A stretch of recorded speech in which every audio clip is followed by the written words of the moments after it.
Hello students, मेरा नाम है अमित और मैं करंट अफेयर्स फैकल्टी और ये स्क्वाड एस के प्लेटफॉर्म पर फिर से एक बार आपका करंट अफेयर्स का लाइव सेशन लेके आया हूँ। ठीक है।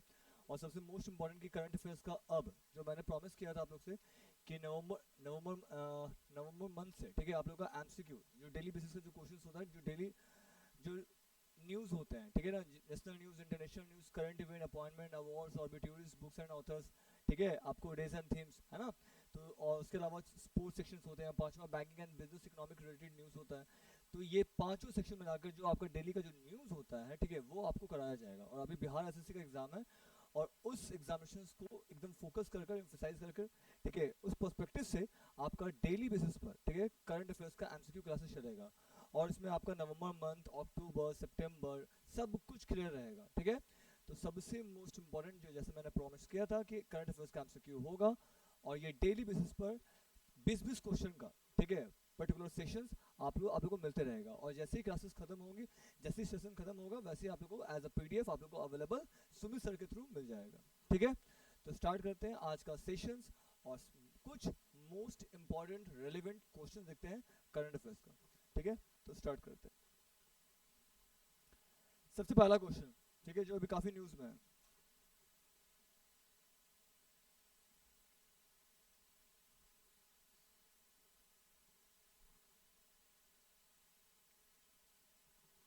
ठीक है, स्टार्ट करते हैं। Which country is said to host, host का मतलब क्या होता है, मेजबानी, the men's FIFA World Cup 2034। ठीक है। तो सबसे मेन चीज है कि मेंस का फीफा वर्ल्ड कप 2034 ये किस कंट्री के द्वारा मेजबानी की जाएगी, यानी किस कंट्री में कंडक्ट होगा। तो इसका आंसर क्या है भाई, सऊदी अरेबिया। ठीक। अब क्वेश्चन समझना है, फीफा है क्या। ठीक है। फुटबॉल एक गेम होता है। ठीक। किसी भी गेम का टूर्नामेंट दो लेवल पे होता है, नेशनल और इंटरनेशनल, और दोनों लेवल पे कोई ना कोई पर्टिकुलर या स्पेसिफिक ऑर्गेनाइजेशन उसको ऑर्गेनाइज करती है। क्लियर। अब सबसे मोस्ट इंपॉर्टेंट कि फुटबॉल का कोई भी इंटरनेशनल टूर्नामेंट होता है, सबसे बड़ा टूर्नामेंट जो होता है वो वर्ल्ड कप होता है। मेंस का अलग, विमेंस का अलग, साल अलग, वेन्यू अलग, है ना। बट उसको ऑर्गेनाइज करने वाली एक संस्था होती है जिसका नाम है फीफा। ठीक है। फुटबॉल का कोई भी इंटरनेशनल टूर्नामेंट, चाहे वर्ल्ड कप के अलावा कॉन्फेडरेशन कप, फा कप, इंटरकॉन्टिनेंटल कप, जितने भी इंटरनेशनल टूर्नामेंट होते हैं फुटबॉल का, उसको ऑर्गेनाइज करने वाली संस्था फीफा है। तो अभी क्वेश्चन ये है कि फीफा मेंस वर्ल्ड कप 2034 ये किस कंट्री में होगा, सऊदी अरेबिया में होगा। Clear. FIFA men's world cup, FIFA के द्वारा, चाहे वो मेंस या विमेंस वर्ल्ड कप, ये कितने साल के अंतराल पे होता है, 4 साल के अंतराल पे होता है। तो सबसे मोस्ट इंपॉर्टेंट कोई भी गेम का टूर्नामेंट जो इंटरनेशनल लेवल पे होता है वो कितने साल के अंतराल पे होता है, 4 साल के अंतराल पे होता है। तो फीफा मेंस वर्ल्ड कप 2034, ठीक है, 2034 किस कंट्री में भाई, सऊदी अरेबिया में। Saudi Arabia capital Riyadh, currency riyal. और FIFA men's world cup after a gap of how many years, 4 years, चाहे वो मेंस का या वीमेंस का, 4 साल के अंतराल पे होता है। बट अब सबसे मोस्ट इंपॉर्टेंट, 2022, 2026, 2030। तो अब फीफा मेंस वर्ल्ड कप, देखो यहाँ पे मेंस वर्ल्ड कप का वेन्यू 22 यानी लास्ट ईयर ये हुआ था कतर के दोहा में, जो अर्जेंटीना, ठीक है, अर्जेंटीना मेंस फुटबॉल टीम ने जीता था, बीट किसको बीट किया था, जर्मनी को। अब 2026 ये तीन कंट्री में होगा, यूएसए, कनाडा एंड मेक्सिको। तो फीफा मेंस वर्ल्ड कप 2026 तक प्रपोज था, ठीक है, बट उसके बाद 2030 और 2034 का होगा, ये भी प्रपोज हो गया है। तो अब फीफा मेंस वर्ल्ड कप 2034 तक प्रपोज है, प्रस्तावित है कि किस कंट्री में कंडक्ट होगा। तो 2026 तक प्रपोज था, पर उसके बाद 2030 भी ये तीन कंट्री में, मोरक्को, पुर्तगाल एंड स्पेन। तो FIFA men's world Cup 2030 Morocco, Portugal and Spain, और 2034 किस कंट्री में, Saudi Arabia. And Saudi Arabia capital Riyadh, currency riyal. और सबसे मेन चीज, सऊदी अरेबिया गल्फ कंट्री है, सऊदी अरेबिया में प्रिंस होते हैं, सुल्तान होते हैं, राजा होते हैं, जो इक्विवेलेंट एज अ पीएम और प्रेसिडेंट होते हैं। उनका नाम सिर्फ जानना है आपको, मोहम्मद बिन सलमान है। बट यहाँ पे क्वेश्चन कि इंडिया एंड सऊदी अरेबिया के बीच में, क्वेश्चन से क्वेश्चन बनाओ, इंडिया और सऊदी अरेबिया के बीच में एक ज्वाइंट मिलिट्री एक्सरसाइज होता है जिसका नाम क्या है भाई, मैदान अल मोहद, और ये किस फोर्स में, मिलिट्री में, है ना। तो ठीक है, तो इंडिया और सऊदी अरेबिया के बीच में एक ज्वाइंट मिलिट्री एक्सरसाइज हर साल कंडक्ट होता है, जिसका नाम है मैदान अल मोहद। और सबसे मोस्ट इंपॉर्टेंट कि फीफा का हेडक्वार्टर कहाँ है, फीफा का हेडक्वार्टर स्विट्जरलैंड में है, और स्विट्जरलैंड में कहाँ है, ज्यूरिक में है।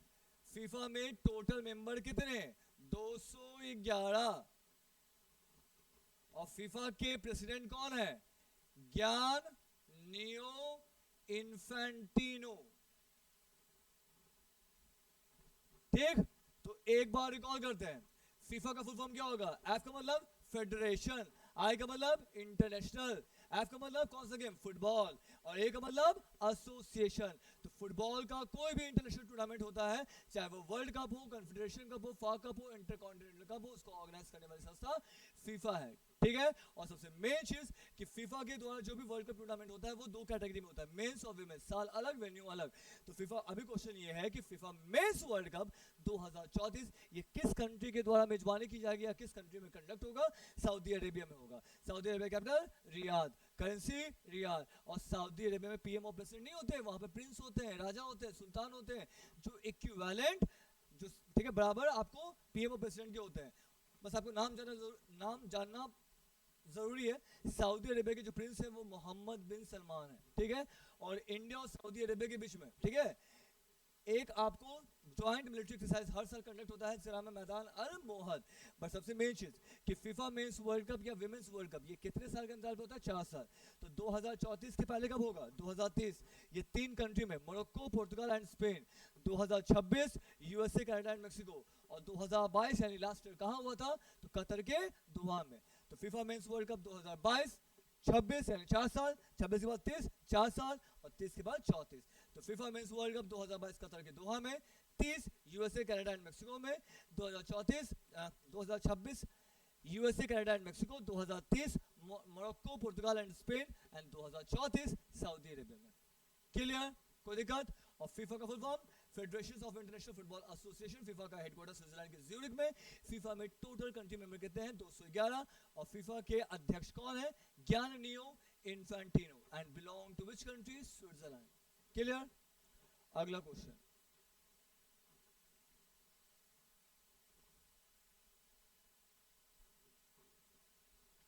Very very important question, VVI, ठीक है। Who is the chair, chair का मतलब क्या होता है, अध्यक्षता करना, चाहे कोई व्यक्ति विशेष चाहे कोई कंट्री।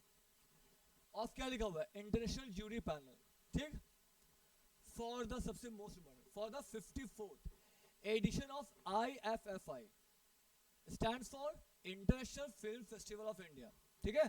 पहले क्वेश्चन समझना है, सबसे मेन चीज कौन सी कंट्री भाई, इंडिया। हर कंट्री में इंटरनेशनल फिल्म फेस्टिवल होता है, अंतरराष्ट्रीय फिल्म महोत्सव होता है। अपने इंडिया में सबसे बड़ा इंटरनेशनल फिल्म फेस्टिवल जिसका नाम है IFFI, stands for international film festival of India. अब क्या होता है इस फिल्म फेस्टिवल में कि इंडिया में जितने भी स्टेट में जितने भी लैंग्वेज की फिल्में बनती हैं, जिस भी फिल्म मेकर के द्वारा, डायरेक्टर के द्वारा जो भी फिल्में बनती हैं, ठीक है, वो तो दिखाई जाती हैं, उसका स्पेशल स्क्रीनिंग होता है, ठीक है, इस फिल्म फेस्टिवल में। बट अदर कंट्री में जितनी भी लैंग्वेज की फिल्में बनती हैं और फिल्म मेकर के द्वारा बनाई जाती हैं, उसका भी स्पेशल स्क्रीनिंग इस फिल्म फेस्टिवल में होता है। और उसके लिए एक इंटरनेशनल लेवल पर एक ज्यूरी पैनल मतलब यानी आपको जितने भी फीचर फिल्म, जितने भी फिल्म्स दिखाए जाएंगे, चाहे वो फीचर फिल्म्स या नॉन फीचर फिल्म्स, जो भी अदर कंट्री के लैंग्वेज की फिल्में बनी हुई हैं, ठीक है, उसके लिए एक जो पैनल है, 10 या 12 या 15 मेंबर का एक पैनल है, और उसमें 15 लोग या 15 मेंबर का जो पैनल है, उसमें कोई एक व्यक्ति, ठीक है, कोई एक व्यक्ति है, उसकी अध्यक्षता करेगा, उसका हेड होगा, उसका प्रमुख होगा, ठीक है। तो इस बार और सबसे मोस्ट इम्पोर्टेंट की 54th edition of IFFI international film festival of India, जो हर साल गोवा में होता है और गोवा के पणजी में होता है, international film festival of India, जो इंडिया का सबसे बड़ा इंटरनेशनल फिल्म फेस्टिवल है। और इस साल 2023 का जो नंबर ऑफ एडिशन है वो कितना है भाई, 54th है। और सबसे मोस्ट इंपॉर्टेंट कि international film festival of India यानी इंडिया का सबसे बड़ा इंटरनेशनल फिल्म फेस्टिवल हर साल, और वो एक ही स्टेट में होता है, गोवा के पणजी में होता है। और सबसे मोस्ट इंपॉर्टेंट कि इस साल 2023 में भी होना है, और ये 20 से लेकर 28 नवंबर के बीच में होना है। और सबसे मोस्ट इंपॉर्टेंट, ठीक है, ये गोवा में संपन्न होगा और इसको ऑर्गेनाइज करने वाली organisation national film development corporation. तो और ये किस मिनिस्ट्री के अंदर वर्क करती है? Works under the ministry of I&B, information and broadcasting. तो सबसे मोस्ट इंपॉर्टेंट कि 54th एडिशन ऑफ IFFI यानी international film festival of India, ये कहाँ भाई? गोवा में। गोवा में कहाँ? पणजी। कब से कब तक? 20 से लेकर 28 नवंबर, ठीक है। और इस फिल्म फेस्टिवल में क्या, ये इंडिया का सबसे बड़ा इंटरनेशनल फिल्म फेस्टिवल है। ये किसके द्वारा ऑर्गेनाइज किया जा रहा है? National film development corporation. और ये इंडिया की किस मिनिस्ट्री के अंदर वर्क करती है? I&B, information and broadcasting. और सबसे मोस्ट इंपॉर्टेंट कि इस बार और इस फिल्म फेस्टिवल में टोटल 25 फीचर फिल्म्स और 20 नॉन फीचर फिल्म्स दिखाई जाएंगी। और सिर्फ इंडिया में बनी लैंग्वेज की फिल्में नहीं, अदर कंट्री की लैंग्वेज की फिल्मों का भी स्पेशल स्क्रीनिंग होगा। और उसको इवैल्यूएट करने के, मॉनिटर करने के लिए एक तरह का पैनल बनाया गया है, जिसमें 10 से 12 या 15 फिल्म मेकर का एक पैनल है। और एक व्यक्ति उस पैनल की अध्यक्षता कर रहा है और उसका नाम है शेखर कपूर। तो सबसे मोस्ट इंपॉर्टेंट याद कर लो कि IFFI international film festival of India, जो हर इंडिया का सबसे बड़ा इंटरनेशनल फिल्म फेस्टिवल होता है, जैसे अमेरिका में भी होता है ना, Cardiff international film festival, south Korea में होता है Seoul international film festival, Miami international film festival, वैसे इंडिया का सबसे बड़ा इंटरनेशनल फिल्म फेस्टिवल, जहाँ पे ठीक है, जिस कंट्री में ये कंडक्ट हो उस कंट्री की जो लैंग्वेज की फिल्में हैं वो तो दिखाई जाएंगी, बट अदर कंट्री की लैंग्वेज की फिल्मों का भी स्पेशल स्क्रीनिंग होता है। और इस बार IFFI 2023 का नंबर ऑफ एडिशन 54, और ये हर साल इंडिया में जो इंटरनेशनल फिल्म फेस्टिवल होता है वो गोवा के पणजी में संपन्न होता है। और ये इंडिया की एक मिनिस्ट्री है, इंफॉर्मेशन एंड ब्रॉडकास्टिंग मिनिस्ट्री, जिसके अंदर एक डिपार्टमेंट है, ऑर्गेनाइजेशन है, नेशनल फिल्म डेवलपमेंट कॉर्पोरेशन के द्वारा ये IFFI international film festival of India, ये फिल्म फेस्टिवल ऑर्गेनाइज होता है। और इस बार total 25 feature films and 20 non feature films, documentary movie, ठीक है, अपने लैंग्वेज की, अपने कंट्री की लैंग्वेज की फिल्में, अदर लैंग्वेज की फिल्में और अदर कंट्री की लैंग्वेज की फिल्मों का स्पेशल स्क्रीनिंग होगा। और उसके लिए पैनल बनाया गया है, इंटरनेशनल जूरी पैनल, जिसमें 10 से 12 या 15 लोगों का पैनल है और एक व्यक्ति उस पैनल की अध्यक्षता कर रहा है, इस कमेटी का हेड है। और वो कौन? शेखर कपूर, जो इंडिया इंटरनेशनल एक फिल्म मेकर है, जिन्होंने बहुत सारी फिल्में बनाई हैं, जैसे बॉलीवुड में मिस्टर इंडिया, मासूम, ये शेखर कपूर के द्वारा ही डायरेक्ट की गई फिल्में हैं, है ना। तो 54th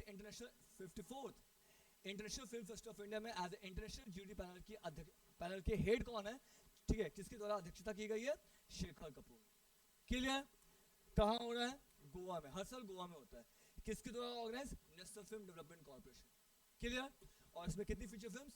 25 feature films and 20 non feature film दिखाई जाएंगी। क्लियर? क्वेश्चन नंबर अगला,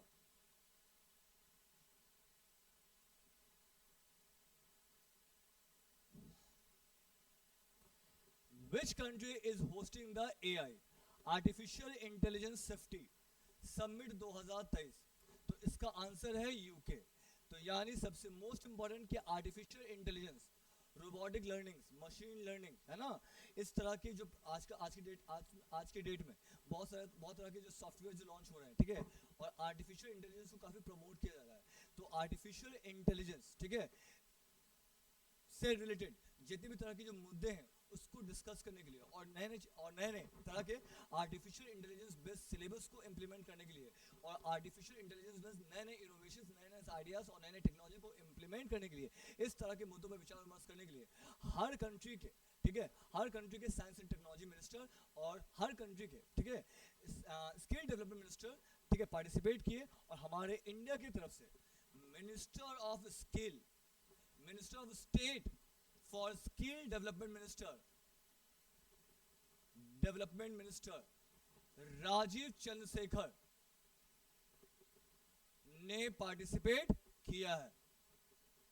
तो यानी सबसे मोस्ट इंपॉर्टेंट कि आर्टिफिशियल इंटेलिजेंस सेफ्टी समिट, यानी आर्टिफिशियल इंटेलिजेंस जो एक तरह का, ठीक है, आपको, ठीक है, सॉफ्टवेयर है, तो एक तरह का मशीन लर्निंग, रोबोटिक लर्निंग या आर्टिफिशियल इंटेलिजेंस जैसे नए नए सिलेबस को इम्प्लीमेंट करने के लिए और नए नए आइडियाज़ और नए नए इनोवेशन और नए नए टेक्नोलॉजी को इम्प्लीमेंट करने के लिए और इस तरह के मुद्दों को रिजॉल्व और ठीक है काफ़ी डिजिटलाइजेशन को एम्फेसिस करने के लिए, फोकस करने के लिए, तो सबसे मोस्ट इम्पॉर्टेंट इस तरह के मुद्दों पर विचार विमर्श करने के लिए, डिस्कस करने के लिए हर कंट्री के साइंस एंड टेक्नोलॉजी मिनिस्टर और हर कंट्री के स्किल डेवलपमेंट मिनिस्टर ने पार्टिसिपेट किया। और हमारे इंडिया की तरफ से स्टेट स्किल डेवलपमेंट मिनिस्टर कौन भाई? राजीव चंद्रशेखर के द्वारा ये पार्टिसिपेट किया गया। और ये आर्टिफिशियल इंटेलिजेंस सेफ्टी समिट कहाँ हुआ है? यूके में हुआ है। यूके का कैपिटल लंदन, करेंसी पाउंड, और यूके के पीएम कौन है? ऋषि सुनाक। और इंडिया और यूके के बीच में टोटल कितने एक्सरसाइज होते हैं? 3। पहला इंद्रधनुष एयरफोर्स में, दूसरा कोनकन नेवल में, और तीसरा अजय वॉरियर, ये किस फोर्स में? मिलिट्री में। क्लियर? तो इंडिया और यूके के बीच में टोटल कितने एक्सरसाइज? 3 एक्सरसाइज। कौन कौन? इंद्रधनुष एयरफोर्स में, कोनकन नेवल में, और अजय वॉरियर मिलिट्री में। और यूके का capital London, currency pound, UK के पीएम ऋषि सुनाक। और आर्टिफिशियल इंटेलिजेंस सेफ्टी समिट 2023 ये किस कंट्री में कंडक्ट हो रहा है? यूके। और इंडिया की तरफ से वो कौन से मिनिस्टर हैं जिन्होंने इस मीटिंग को अटेंड किया है, पार्टिसिपेट किया है? ठीक है, एज ए इंडिया के रिप्रेजेंटेटिव के रूप में उस मीटिंग को अटेंड किया है राजीव चंद्रशेखर, जो इंडिया के स्टेट स्किल डेवलपमेंट मिनिस्टर हैं। क्लियर? क्वेश्चन नंबर अगला,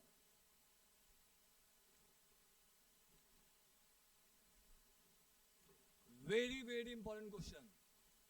WHO भाई, WHO का फुल फॉर्म क्या होता है? वर्ल्ड हेल्थ ऑर्गेनाइजेशन, है ना? WHO का फुल फॉर्म हु नहीं है, WHO है। तो world health organisation has been nominated to lead the WHO south east Asia reason.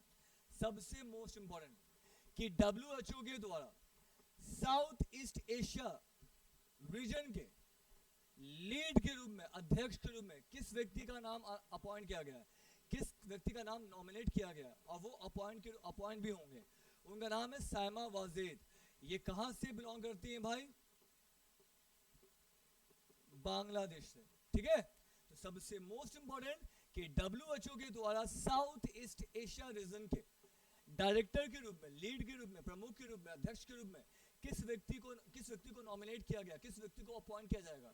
Saima Wazed. Question number 2, Saima Wazed को किस इंटरनेशनल ग्रुप या ऑर्गेनाइजेशन के साउथ ईस्ट एशिया रीजन के हेड के रूप में, लीड के रूप में, ठीक है, हेड के रूप में, प्रमुख के रूप में, अध्यक्ष के रूप में अपॉइंट किया गया, नॉमिनेट किया गया? तो वो अपॉइंट किया गया है WHO के रूप में। क्लियर? किसको अपॉइंट किया गया? साइमा वाजेद। और ये किस एरिया के लिए भाई? साउथ ईस्ट एशिया रीजन के लिए। तो WHO के द्वारा साउथ ईस्ट एशिया रीजन के हेड के रूप में, प्रमुख के रूप में, अध्यक्ष के रूप में साइमा वाजेद को अपॉइंट किया गया। बांग्लादेश से बिलोंग करती है। और ये किसको रिप्लेस करेंगे भाई? रिप्लेस पूनम खेत्रपाल सिंह। पूनम खेत्रपाल सिंह। तो अभी तक WHO के द्वारा साउथ ईस्ट एशिया रीजन की जो हेड थी, प्रमुख थी, पूनम खेत्रपाल सिंह, पर उनको रिप्लेस करके नए व्यक्ति का नाम नॉमिनेट किया गया, अपॉइंट किया जाएंगे प्रमुख के अध्यक्ष के रूप में। तो WHO के साउथ ईस्ट एशिया रीजन के प्रमुख अध्यक्ष के रूप में जिस व्यक्ति का नाम नॉमिनेट किया गया, अपॉइंट किए जाएंगे, उनका नाम है साइमा वाजेद, बिलोंग टू बांग्लादेश। बांग्लादेश का कैपिटल ढाका, करेंसी टाका। और ये पीएम शेख हसीना, ये शेख हसीना की बेटी भी हैं। और प्रेसिडेंट शहाबुद्दीन चुप्पू।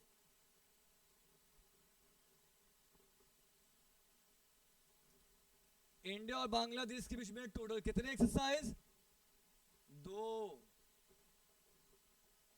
कौन भाई? बोंगो सागर नेवल, और दूसरा संप्रीति मिलिट्री में।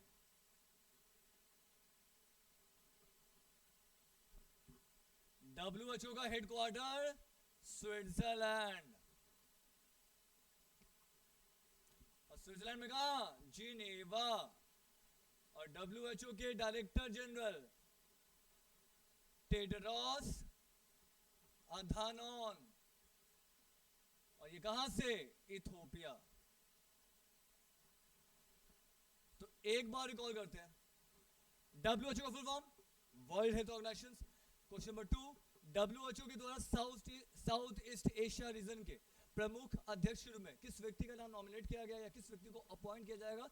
साइमा वाजिद। साइमा वाजिद को किस इंटरनेशनल ग्रुप या ऑर्गेनाइजेशन के साउथ ईस्ट एशिया रीजन के प्रमुख अध्यक्ष के रूप में अपॉइंट किया जाएगा? WHO। क्लियर हो गया? साइमा वाजिद कहां से बिलोंग करती है? बांग्लादेश। कैपिटल ढाका, करेंसी टका, PM Sheikh Hasina, president Sahabuddin चुप्पू। India और बांग्लादेश के बीच में टोटल कितने एक्सरसाइज? 2, बोंगो सागर लेवल में एंड समृद्धि मिलिट्री में। और WHO का हेडक्वार्टर स्विट्जरलैंड के जिनेवा में। और WHO के डायरेक्टर जनरल कौन है भाई? तो टेड्रोस अधानोन। वो कहां से? आपको इथियोपिया से। और WHO के साउथ ईस्ट एशिया रीजन के प्रमुख अध्यक्ष साइमा वाजिद किसको रिप्लेस करेंगी? Poonam Khetrapal Singh. Clear? Question number अगला देखो, यहां पे क्या लिखा हुआ है? Who has been appointed as a CMD? CMD मतलब क्या होता है? पोस्ट होता है।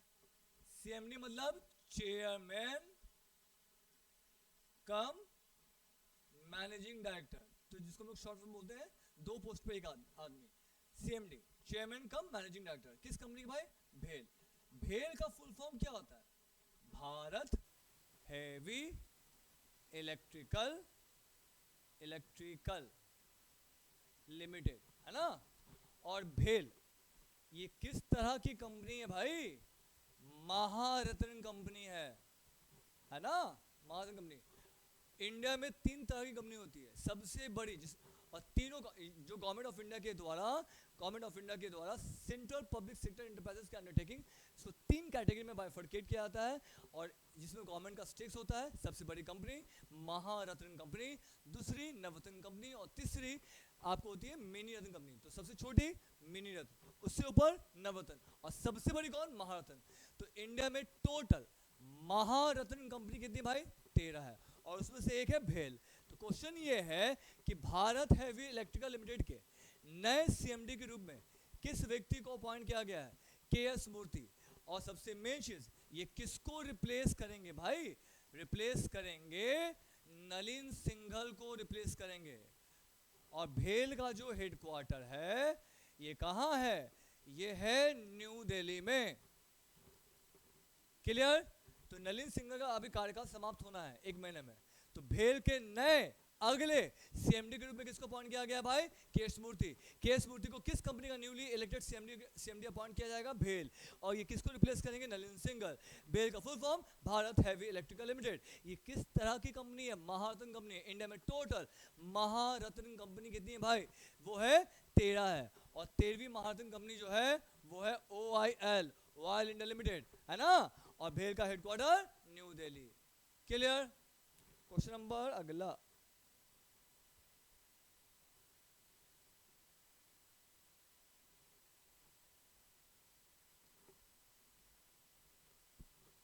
Very important question. देखो यहां पे VVI,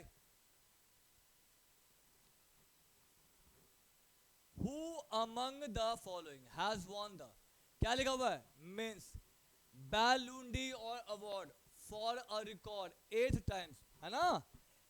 8 टाइम्स। देख लो भाई, है ना। बैलून और अवार्ड जो है ना, ये हर साल ये फ्रांस के पेरिस में ये अवार्ड सेरेमनी होता है। और पिछले 1 साल में या 2 साल में जिस भी फुटबॉलर का इंटरनेशनल लेवल पर कंसिस्टेंट आउटस्टैंडिंग स्पेक्टेकुलर परफॉर्मेंस रहा है, कोई भी टूर्नामेंट में, चाहे वो वर्ल्ड कप में हो, चाहे वो अदर जितने भी प्राइवेट फुटबॉल टूर्नामेंट होते हैं, जो अदर लीग फुटबॉल टूर्नामेंट जो होते हैं, फुटबॉल लीग टूर्नामेंट होते हैं, अगर उसमें, और सबसे मेन चीज, कोई भी फुटबॉलर 2 तरीके से टूर्नामेंट में पार्टिसिपेट करता है। एक तो फीफा के द्वारा जो वर्ल्ड कप होता है, जो मेंस का होता है ना, उसमें अपने वो कंट्री को रिप्रेजेंट करता है। तो यानी कोई भी फुटबॉलर 2 तरीके से, एक अपने कंट्री को रिप्रेजेंट करता है, कंट्री की तरफ से खेलता है, और एक फुटबॉलर जो होता है वो कंट्री के पर्टिकुलर फुटबॉल क्लब को रिप्रेजेंट करता है। जैसे हमारे मेसी, ठीक है, जैसे इस बार जो मेंस बैलोन डी अवार्ड जो दिया गया है वो किसको दिया गया है? मेसी को दिया गया है। तो मेसी जो है वो दो तरीके से फुटबॉल खेलते हैं, एक अपने कंट्री को रिप्रेजेंट करते हैं और एक पर्टिकुलर कंट्री के स्पोर्ट्स क्लब को रिप्रेजेंट करते हैं। और पिछले एक साल में मेसी के द्वारा, ठीक है, उनके कंसिस्टेंट, आउटस्टैंडिंग और स्पेक्टेकुलर परफॉर्मेंस के लिए जो इस बार बैलोन डी अवार्ड, ये जो सेरेमनी है जहां पे फीफा के द्वारा मेंस बैलोन डी अवार्ड, ठीक है, बेस्ट परफॉर्मर को दिया गया है, बेस्ट फुटबॉलर को दिया गया है, और वो किसको दिया गया है? मेसी को। और ये कितनी बार भाई? 8वीं बार, है ना, 8वीं बार। और कब कब?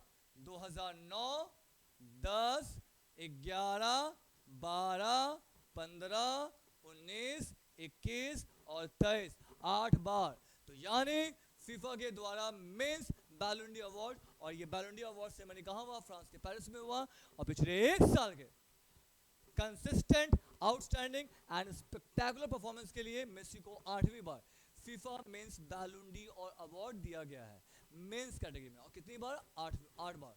ये 8वीं बार है, ठीक है। 9, 10, 11, 12, 4, 15, 19, 21, 23, तो कितनी बार हो गया भाई? 8 बार, है ना। बट बहुत कम लोगों को पता है विमेंस बैलोन डी और अवार्ड भी दिया गया है, विमेंस कैटेगरी में भी दिया गया है। ये दिया गया है एटेना बोनमार्टी को दिया गया है, और ये एक विमेंस, एक फीमेल फुटबॉलर है, कहां से? स्पेन से। तो यानी FIFA, federation of international football association, और फीफा के द्वारा इस साल 2023 में मेंस बैलोन डी और अवार्ड किसको दिया गया है? मेसी को दिया गया। कितनी बार? 8वीं बार, है ना। और मेसी किस कंट्री से बिलोंग करते हैं भाई? ये बिलोंग करते हैं अर्जेंटीना से बिलोंग करते हैं, है ना। और ये किस फुटबॉल क्लब को रिप्रेजेंट करते हैं? PSG, Paris Saint Germain football club. और ये कहाँ का फुटबॉल क्लब है भाई? फ्रांस का फुटबॉल क्लब है। तो हमने पहले भी कहा है कि फुटबॉलर जो होता है वो दो तरीके से कंट्री को दो तरीके से, ठीक है, रिप्रेजेंट करता है। एक अपने कंट्री को, जैसे वर्ल्ड कप में पार्टिसिपेट करता है, और कंट्री के स्पोर्ट्स के फुटबॉल क्लब को वो रिप्रेजेंट करता है। क्लियर? तो मेसी कहाँ से? अर्जेंटीना। किस कंट्री के फुटबॉल क्लब को? PSG। और PSG कहाँ का फुटबॉल क्लब है? ये फ्रांस का एक स्पोर्ट्स, ये फुटबॉल फ्रांस का एक पर्टिकुलर फुटबॉल क्लब है, फुटबॉल स्पोर्ट्स क्लब है। क्लियर? अब यहाँ पे और देखो विमेंस बैलोन डी अवार्ड किसको दिया गया है? विमेंस कैटेगरी में बैलोन डी अवार्ड किसको दिया गया? एटेना बोनमार्टी, और ये किस कंट्री से? स्पेन से। क्लियर? अब फीफा का हेडक्वार्टर स्विट्जरलैंड के ज्यूरिख में। फीफा में कितने मेंबर? 211। और फीफा के प्रेसिडेंट कौन है? Gianni Infantino, and belong to which country? Switzerland. Clear? कोई दिक्कत? क्वेश्चन नंबर अगला।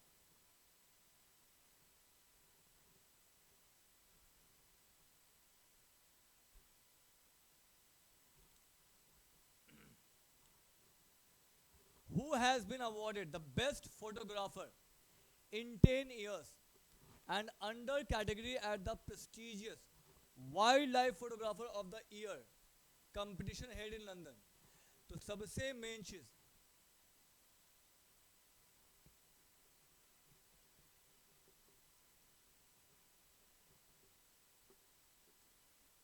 ठीक है।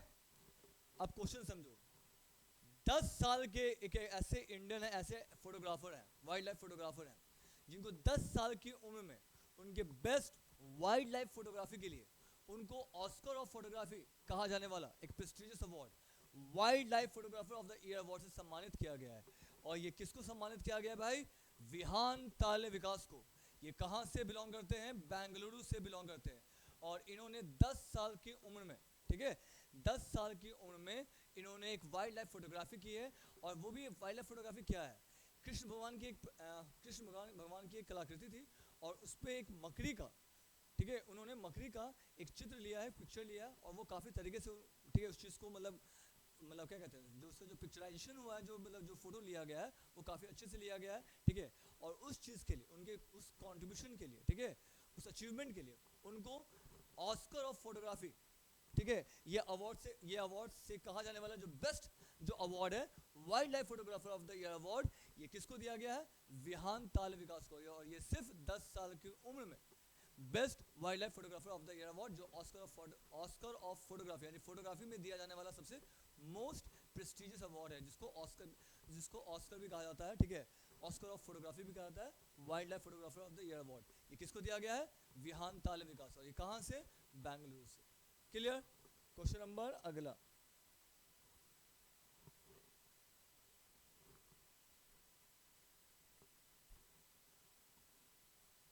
which of the following cities has been declined? Decline नहीं होगा भाई, डिक्लेयर्ड होगा।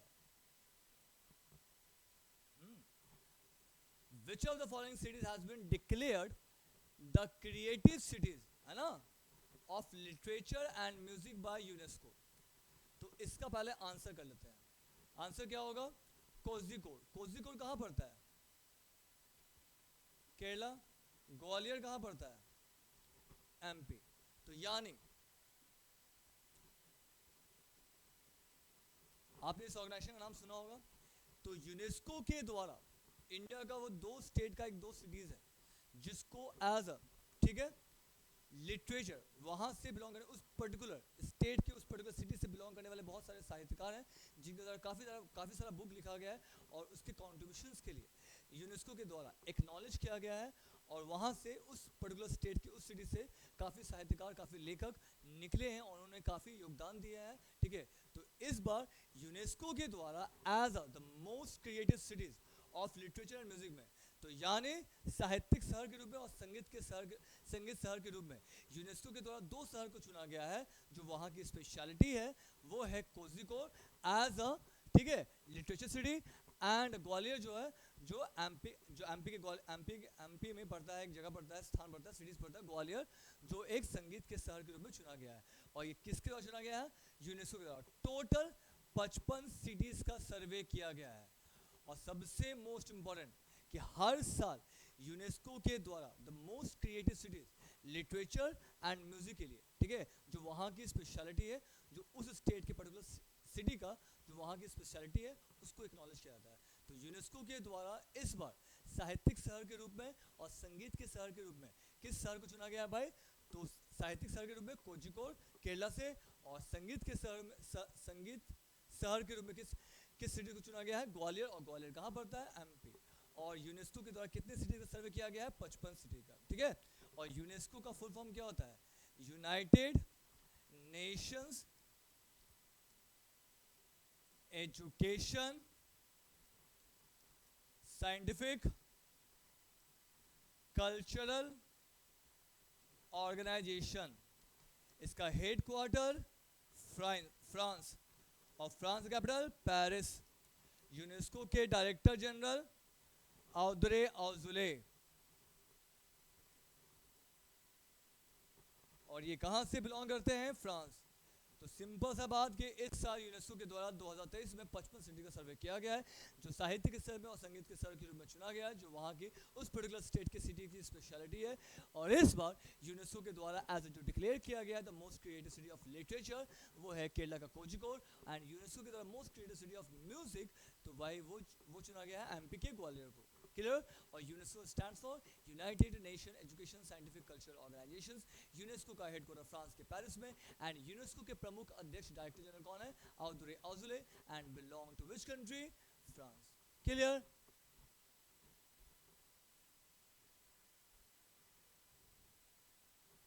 Question number 9, who has presided over Run for Unity event to commemorate the 148th हो गया यहाँ पे, देखो थोड़ा सा एरर है, 148 birth anniversary of iron man of India Sardar Vallabhbhai Patel, ठीक है। तो भारत के लौह पुरुष कहे जाने वाले सरदार वल्लभ भाई पटेल की 148वीं बर्थ एनिवर्सरी पर, ठीक है, एक तरह का इवेंट ऑर्गेनाइज किया गया है।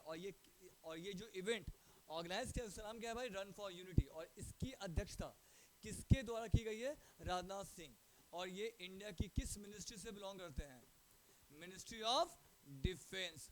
तो सबसे मोस्ट इंपॉर्टेंट कि भारत के लौह पुरुष सरदार वल्लभ भाई पटेल की 148वीं बर्थ एनिवर्सरी पर एक तरह का इवेंट ऑर्गेनाइज किया गया है जिसमें युवाओं को, ठीक है, युवाओं को भी फोकस किया गया। और सबसे मेन चीज़ राष्ट्रीय एकता अखंडता, ठीक है, और ठीक है सामाजिक विचारधारा को, ठीक है, युवाओं के बीच, ठीक है, अच्छी तरीके से एक्सप्लोर करने के लिए, ठीक है, एक तरह का run for unity event organise किया गया। और इसकी अध्यक्षता किसके द्वारा की गई है? राजनाथ सिंह के द्वारा।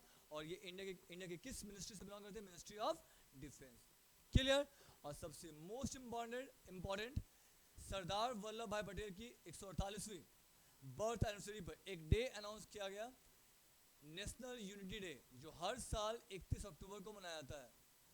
ठीक है, तो यानी सरदार वल्लभ भाई पटेल के बर्थ एनिवर्सरी पर एक डे अनाउंस बहुत पहले किया गया था, नेशनल यूनिटी डे, राष्ट्रीय एकता दिवस। और ये हर साल कब मनाया था भाई? 31 अक्टूबर। और इनके 148वें बर्थ एनिवर्सरी पर एक इवेंट ऑर्गेनाइज किया गया, राष्ट्रीय एकता, अखंडता, प्रभुता, संप्रभुता और, ठीक है, सामाजिक विचारधारा को युवाओं के बीच एक्सप्लोर करने के लिए, उनको, ठीक है, अवेयर करने के लिए, ठीक है, एक तरह का इवेंट ऑर्गेनाइज किया गया, रन फॉर यूनिटी। और इसकी अध्यक्षता किसके द्वारा की गई? राजनाथ सिंह के द्वारा। इंडिया के डिफेंस मिनिस्ट्री से वो बिलोंग करते हैं, इंडिया के वो डिफेंस मिनिस्टर हैं। क्लियर। और नेशनल यूनिटी डे कब मनाता है? 31 October. Last question of the day,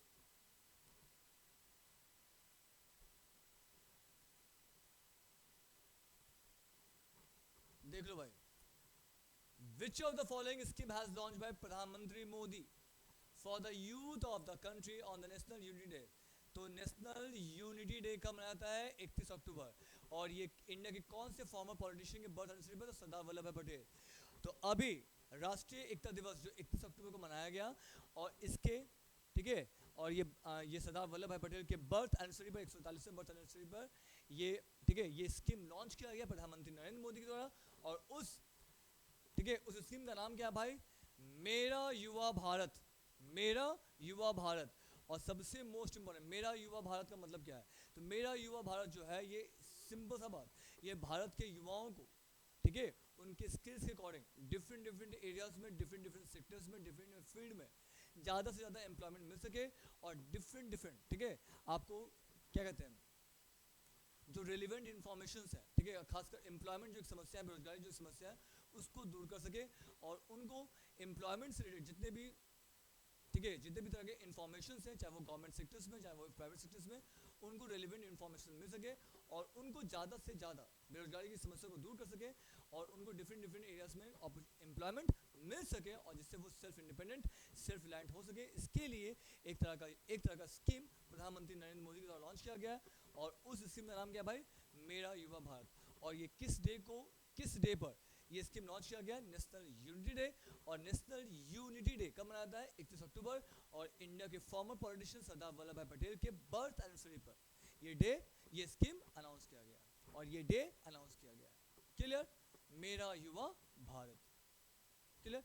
तो ये था आज का मोस्ट इंपॉर्टेंट सेशन। अगले सेशन में हम लोग मिलेंगे और ठीक है, ज़्यादा से ज़्यादा क्वेश्चन हम लोग करेंगे और सबसे मोस्ट इंपॉर्टेंट कि आप लोगों को इस प्लेटफॉर्म पर हर तरीके की चीज़ प्रोवाइड हो रही है। बैंकिंग एंड फाइनेंशियल अवेयरनेस का जो भी क्लासेस है वो भी आप लोग को मिल रहा है। रीजनिंग, मैथ्स, सब चीज़ें हो रही हैं।